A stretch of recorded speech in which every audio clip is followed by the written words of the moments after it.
The story begins by showing a former military member named Bruce Myers. He was fired from the military because of his drug addiction. Since then, he has been living like a homeless, penniless vagrant. One night, when Bruce wanted to sleep on the side of the street as usual, suddenly a car stopped right in front of him. Then a drug mafia named Maurice Barter offered him a job. The man often looks for homeless people to work as drug dealers. Every time the tramp he recruited was caught by the police, he could find a replacement quickly. When he heard the job offer, Bruce immediately agreed without thinking because he really needed money to live. Then Maurice took Bruce home with him. On the way, a car blocked the road. They saw it. Maurice and his partner immediately went down to solve the problem. But they got into an argument which made the situation worse. Not wanting to be homeless again, Bruce finally got out of the car and shot the people blocking their way. After saving Maurice, Bruce immediately got a decent place to live.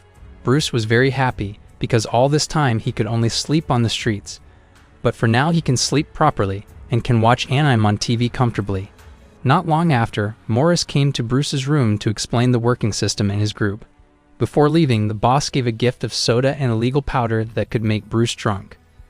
The next day, Maurice gathered all his men and distributed the illegal stuff. They would all sell the drugs secretly throughout the city. If anyone was caught by the police, Maurice wouldn't interfere. Once everything was in order, Maurice enlisted the help of his man Tony Sharpboaster to be Bruce's mentor. Tony would continue to mentor Bruce until the man could work according to the group's rules.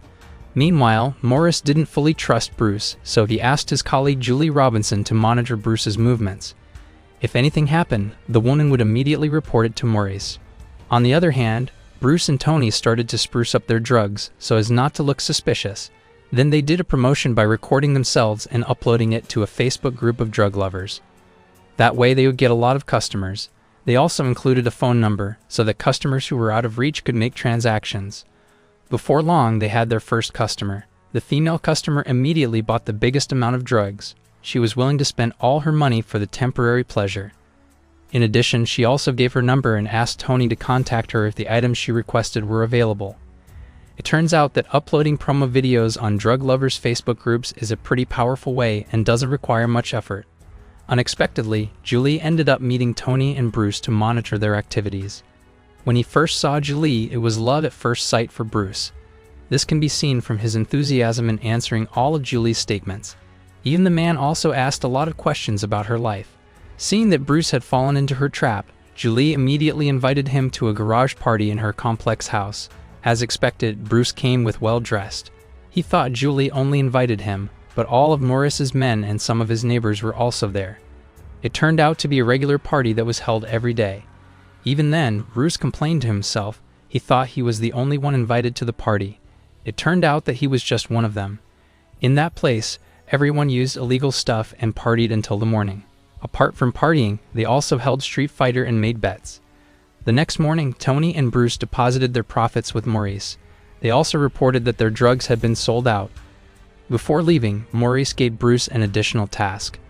The man asked to kill another drug mafia who was secretly taking Maurice's market. Without further ado, Bruce immediately agreed. When everything was in order, the two of them went back to selling. As usual, they tidied up all the illegal stuff so that the police wouldn't suspect them.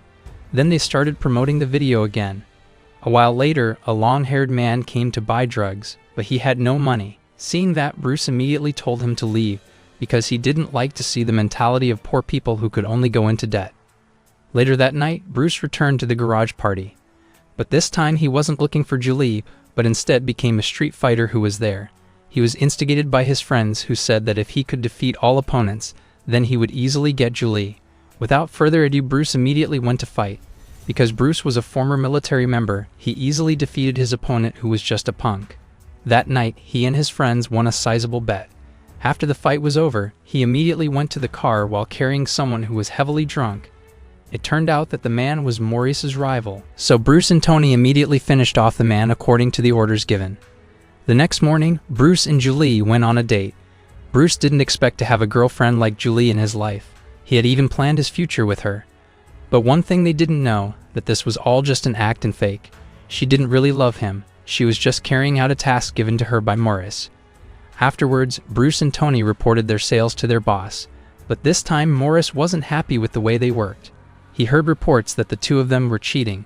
which basically meant that Tony took a small amount of drugs and sold them gradually at a lower price. Because of this, Maurice gave them more work.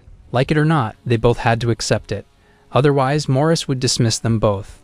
Then they both went back to Bruce's house. Not long after, Maurice's men came with the illegal stuff. In accordance with the boss's orders, the two of them had to deliver a bag to a predetermined location. In addition, they were also prohibited from opening the bag. Even touching the contents is not allowed, because the item belongs to an international client. If they both break the rules, then Maurice will not hesitate to beat them. Unexpectedly, it turned out that the two of them had to deliver a bag containing drugs to the military headquarters, which meant it was just like bringing him into a trap. Seeing that, Bruce became very angry. He didn't want to deal with the military, especially since he was an ex-member who was expelled because consuming illegal drugs. Bruce was afraid that the military would recognize him and make an arrest. Then he asked Tony to cooperate so as not to send the bag. Due to the high sense of friendship, Tony agreed. Later that night, Bruce asked Tony to take him to Maurice's drug manufacturing site. He wanted revenge on his boss for framing the two of them by sending drugs to the military. Arriving at the location, Bruce immediately went downstairs and messed up the place. Bruce also brought money and stole some of the drugs to resell. Not only that, he also brought Maurice's right hand to be killed. But Bruce didn't dare to kill the man because of his humanity. With a heavy heart, he let the man go. After getting enough money, Bruce and Tony rented a house and hid there, along with Maurice's bag. Unfortunately, the bag had a tracker device attached, so the position of the two of them was known. Not long after, Maurice's men came to collect the bag. Then he also delivered a message that Maurice was asking for $2 billion in compensation. And within 2 days, if they could collect the money, then Maurice would kill them. Not having much time, Bruce told Tony that he would challenge the defending champion to a fight in street fight, even though he knew the risks. He also asked Tony to place a huge bet, that way they both get a chance to raise money. Leading up with the street fight match, Bruce called his military friend. He wasn't sure if he could win this match, because his opponent was the defending champion. Therefore, he asked his partner to conduct an ambush and arrest all the perpetrators, so that Bruce would take advantage of it to escape and be free from Maurice. Long story short, the match day arrived. Tony immediately placed a bet as big as possible in order to make a good profit. Then he encouraged Bruce, who was preparing.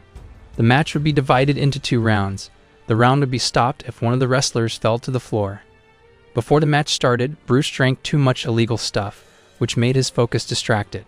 When the match started, a brawl ensued. Because Bruce was too drunk, the defending champion easily launched his attacks, which were enough to make Bruce tremble. Unfortunately, Bruce couldn't put up a fair fight. His punches were easily dodged by the enemy. Even Bruce had some good opportunities, but unfortunately his punches were too weak, so the opponent couldn't feel anything. The first round was won by the defending champion. He could knock Bruce down with a well-placed kick to the ribs, leaving Bruce with several broken ribs. Before the second round started again, Tony reminded Bruce that he had to win this time. If not, they would lose their money, and they would be killed by Maurice. Hearing that, Bruce fought back with vigor. This time, Bruce and his opponent both gave equal resistance. They attacked each other and looked for a chance to knock out their opponents. In the middle of the match, Julie came and smiled at Bruce. She was happy that he had been trapped by her love. Then she decided to leave the fight. Long story short, the defending champion knocked Bruce out, and at the same time, Bruce's military colleagues came to ambush him. The incident killed everyone in the garage except Bruce and Tony. Then Bruce forced Tony to take him to Maurice's headquarters because he would kill him tonight. But Tony refused. The man asked his partner several times not to do that.